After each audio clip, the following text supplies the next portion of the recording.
On April 1st, 2006, a man walks into a bar only to disappear hours later without a trace. Welcome back to our channel. Today we're going to delve deep into the mysterious disappearance of Brian Shaffer, one of the most perplexing mysteries in American history. Brian was a bright and promising second-year medical student at Ohio State University. He was also a very simple guy. He was a big fan of Pearl Jam and thought of getting a band together. He also dreamed of owning an island where he could drink margaritas all day with his señorita while listening to Buffett. On that fateful night, Brian had dinner with his dad to celebrate the beginning of spring break. He was exhausted from pulling all-nighters for the past month in preparation for his finals. After eating, Brian decided to continue celebrating.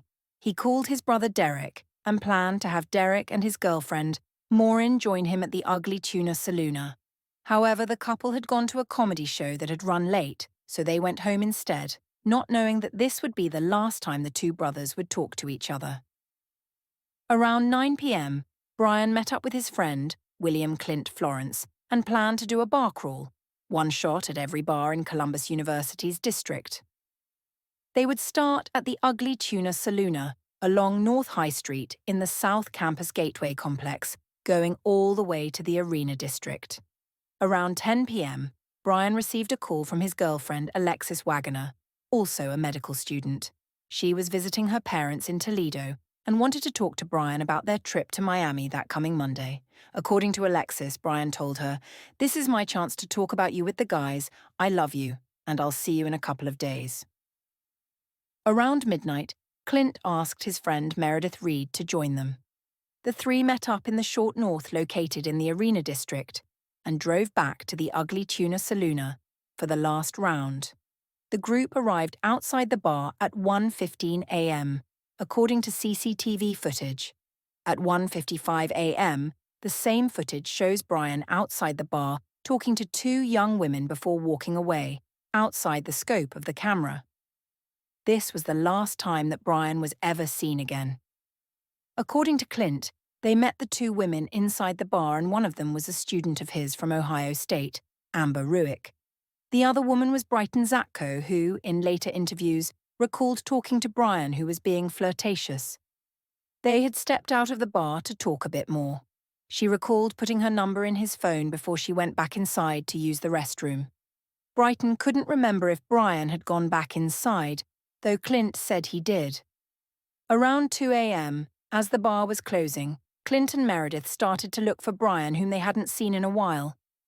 They tried calling his phone, but the call went straight to voicemail.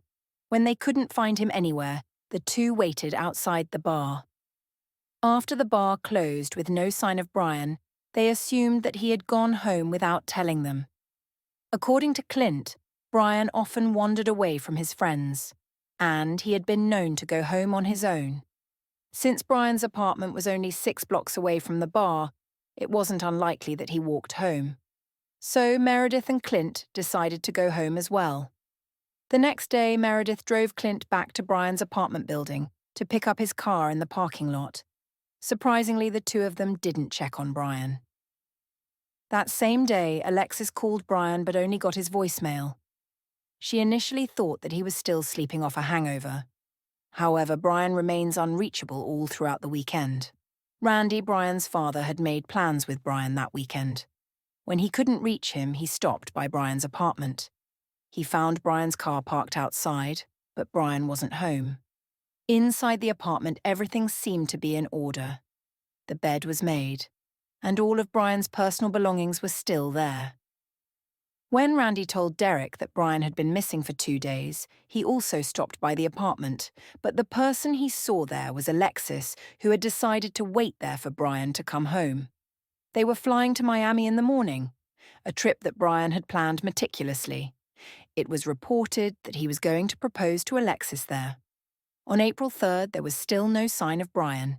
He didn't show up for their flight. By this time, Alexis and Randy both knew that something was wrong. So, they reported him missing to the police.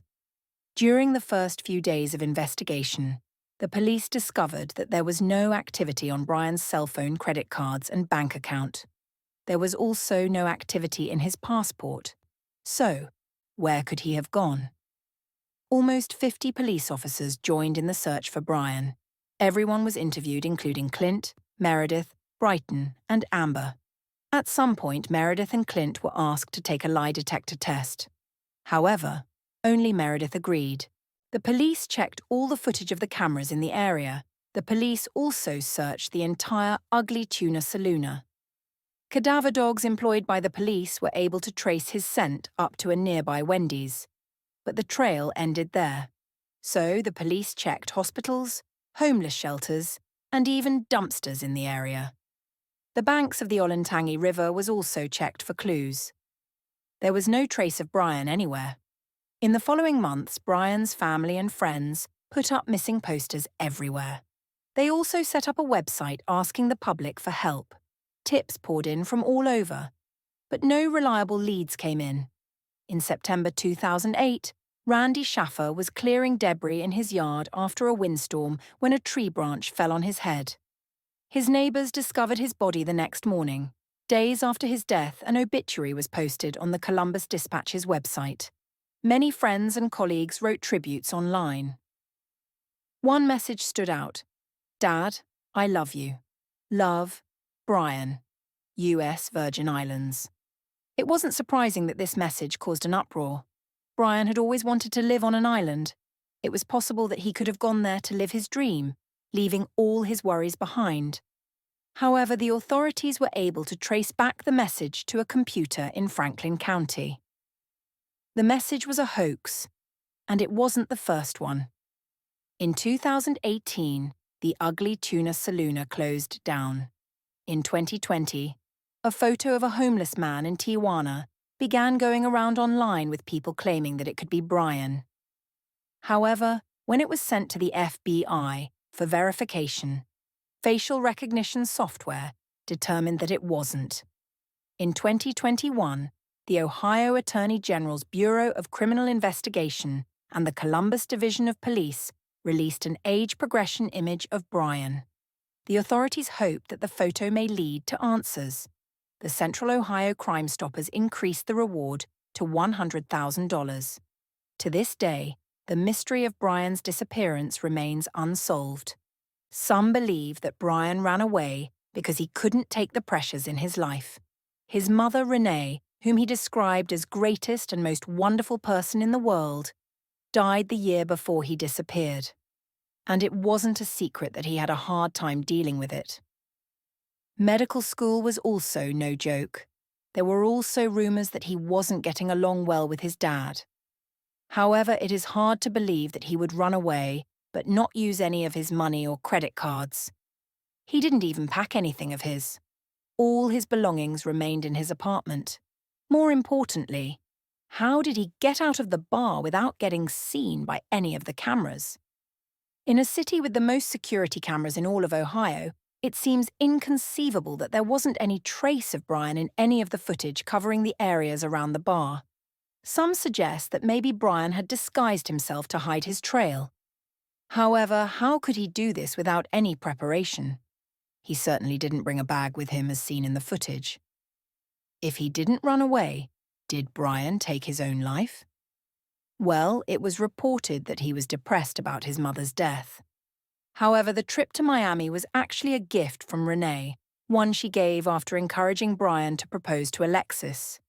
Brian was excited about his future, so much so, he even sent Alexis a message about it in MySpace.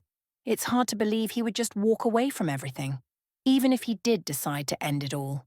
Where is his body? So, is it foul play then? It's the only possibility left.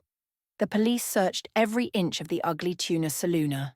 So we can be sure that Brian left the bar at some point. Somehow he was able to avoid the cameras outside. It's weird, but stranger things have happened. All we know is that Brian definitely left the building. But what happened after? It's quite possible that Brian met with foul play on his walk home. The neighborhood wasn't exactly a nice one, and getting mugged was a frequent occurrence there. Some believe that it may have been a drug deal gone bad. Also possible. At least, we can't rule it out. But what about the body? It's hard to say. It could have been dumped in a place where the police have never searched, maybe even in another city or county. This has happened in numerous cases before. Of course, these are all pure conjecture based on all the details we have unearthed about the case. But the fact still remains that we don't have all the answers. Maybe we never will. If you found this story intriguing, please like this video and subscribe for more deep dives into unsolved mysteries. Share your thoughts in the comments below. What do you think happened to Brian Shaffer? Until next time, stay curious, stay safe.